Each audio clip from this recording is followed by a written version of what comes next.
24 घंटे बचे हैं जब अमेरिकी राष्ट्रपति के दूत विटकॉफ पुतिन के सामने होंगे और उन्हें शांति वार्ता में अब की हुई बातचीत का ब्यौरा देना है।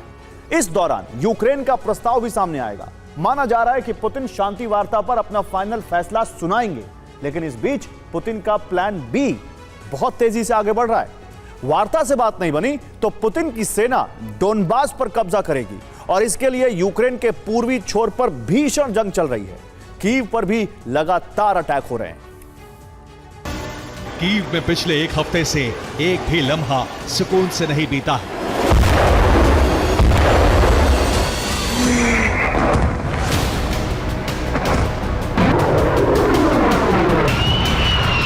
यूक्रेन का सबसे तेज रफ्तार में चलने वाला शहर अंडरग्राउंड ठिकानों और मेट्रो स्टेशन में दुबका है।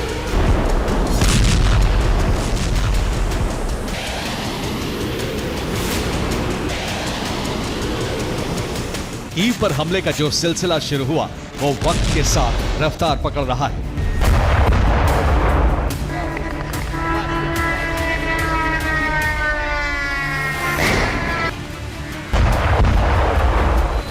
कीव में फिर एक 9 मंजिला इमारत पर ड्रोन हमला हुआ।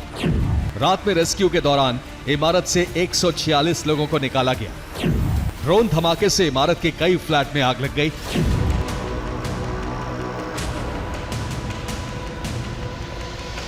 रूस के ड्रोन अब बेहद घातक हो चुके हैं क्योंकि ये टारगेट को हिट करने से पहले क्लस्टर बम गिरा रहे हैं, जिससे एक बड़े इलाके में कई धमाके हो रहे हैं। क्लस्टर धमाकों के साथ ही ड्रोन इमारतों को निशाना बना रहे हैं।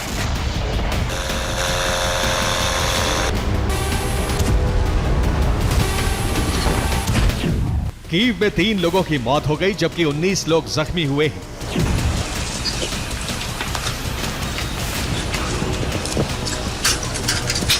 कीव में रूस का दूसरा सबसे अहम target hydro electric power plant. तस्वीरों से जाहिर हो रहा है कि प्लांट पर कई धमाके भी हुए हैं।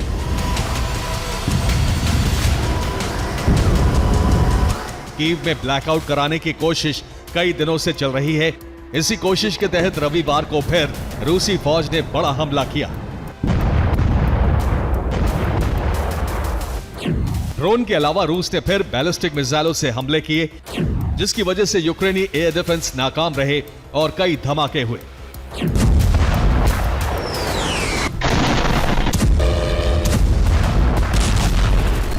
यूक्रेनी वायुसेना के मुताबिक क्रीमिया से यूक्रेन की तरफ मिसाइलें लॉन्च की गई। रूसी सैनिकों ने क्रीमिया से 2 स्कंदर M बैलिस्टिक मिसाइल से प्रहार किया। यूक्रेन ने 122 हमलों में 104 हमलों को नाकाम कर दिया। यूक्रेन की 13 जगहों पर ड्रोन और मिसाइल से धमाके हुए।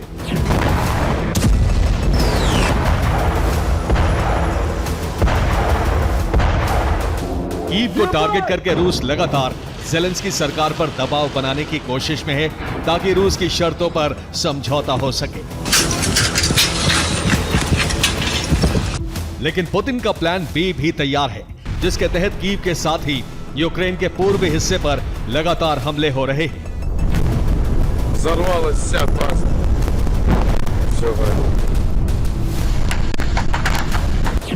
रिपोर्ट के मुताबिक पुतिन की पहली कोशिश है कि रूस की शर्तों पर ज़ेलेंस्की समझौता कर ले। यूक्रेन नहीं मानता है तो रूसी सैनिक फौरन पूर्वी इलाके पर कब्जा कर लेंगे। ट्रंप से यूक्रेन को लाचार बनाने का समझौता भी हो सकता है।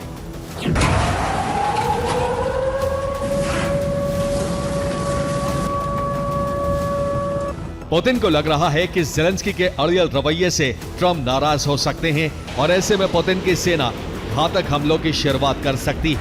प्राथमिकता यूक्रेन का पूर्वी छोर है, इसलिए सबसे भीषण हमले यही हो रहे हैं।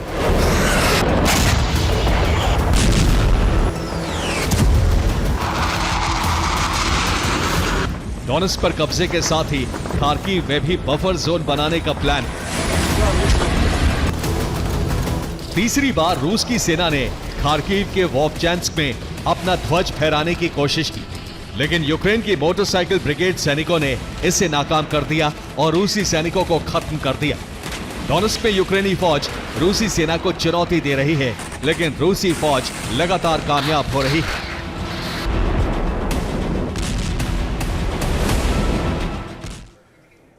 तो रूस का मिशन डोनबास जारी है। रूसी सेना लगातार आगे बढ़ रही है। पोक्रोवस्क में रूस की नई जीत हुई है। पोक्रोवस्क में रूसी सेना हैचुर नदी के पुल को पार कर चुकी है, जो कि एक अहम पॉइंट था। रूसी सेना ने जबरदस्त हमला करके यूक्रेनी मोर्चे को खत्म कर दिया है। रूसी सेना में कई यूक्रेनी सैनिकों की मौत हो चुकी है। निप्रोपेट्रोवस्क में भी रूसी सैनिकों का अभियान तेजी से आगे बढ़ रहा है।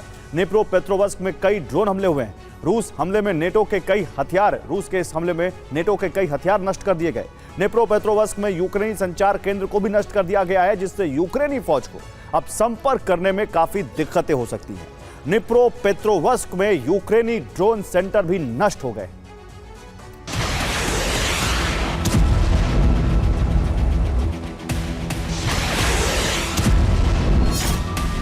डोनेट्स्क के क्रास्नो और मिन्स्क में भी भीषण जंग चल रही है। रूसी रक्षा मंत्रालय के मुताबिक रूस की एक यूनिट डोनेट्स्क के एक नए इलाके की तरफ बढ़ रही है।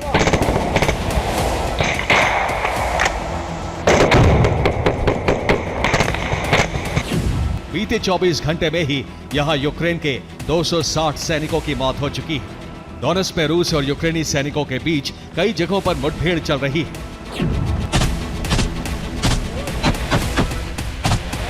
यूक्रेन के मिनरोग्राद में रूसी सेना और यूक्रेनी फौज बिल्कुल आमने सामने आ चुकी है। दोनों सेनाओं के बीच यहां क्लोज फाइट चल रही है। सैनिक एक दूसरे पर गोलियां चला रहे हैं और रूसी फौज को इलाके से पीछे ढकेलने की कोशिश हो रही है। एक्सपर्ट्स के मुताबिक पुतिन बड़े पैमाने पर विनाश का अभियान शुरू कर चुके हैं। यूक्रेन के लिए यह बहुत बुरा दौर है, क्योंकि जिस तरह से रूस से ड्रोन हमले हो रहे हैं उसे दुनिया का कोई भी एयर डिफेंस नाकाम नहीं कर सकता।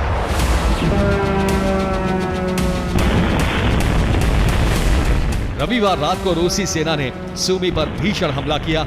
रूस ने ड्रोन से ऊर्जा ठिकानों पर प्रहार किया, जिसकी वजह से सूमी में बिजली और पानी की सप्लाई रुक गई। तो सूमी पर कब्जे के लिए भी रूसी सेना लगातार हमले कर रही है, लेकिन यूक्रेन ने जबरदस्त पलटवार किया है। यूक्रेन ने सूमी में रूसी सेना की घुसपैठ को नाकाम कर दिया है। सूमी में क्वाड बाइक से रूसी सेना घुसी थी और तेज रफ्तार से आगे बढ़ रही थी।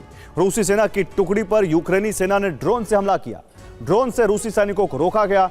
यूक्रेन के हमले में कई क्वाड बाइक सवारों की मौत हो गई।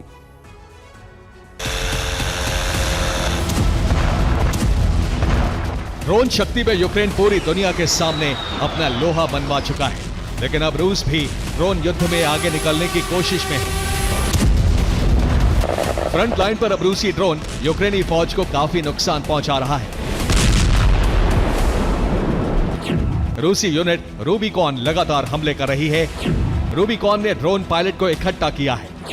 रूसी ड्रोन यूनिट पैदल सेना पर भी हमले कर रही है। चेर्निहिव में किंझल का वॉरहेड मिलने से दहशत मच गई। रेस्क्यू टीम ने किंझल के वॉरहेड को निष्क्रिय कर दिया। ज़ेलेंस्की के मुताबिक 7 दिनों में रूस ने यूक्रेन पर 1400 ड्रोन से हमले किए हैं। इसके अलावा 1100 गाइडेड बम का इस्तेमाल किया गया। एक हफ्ते में ही 66 मिसाइलें यूक्रेन पर बरसाई जा चुकी हैं। पुतिन अभी लंबे समय तक युद्ध लड़ने की तैयारी में है। ऐसा इसलिए कहा जा रहा है क्योंकि अगले बजट पर पुतिन साइन कर चुके हैं।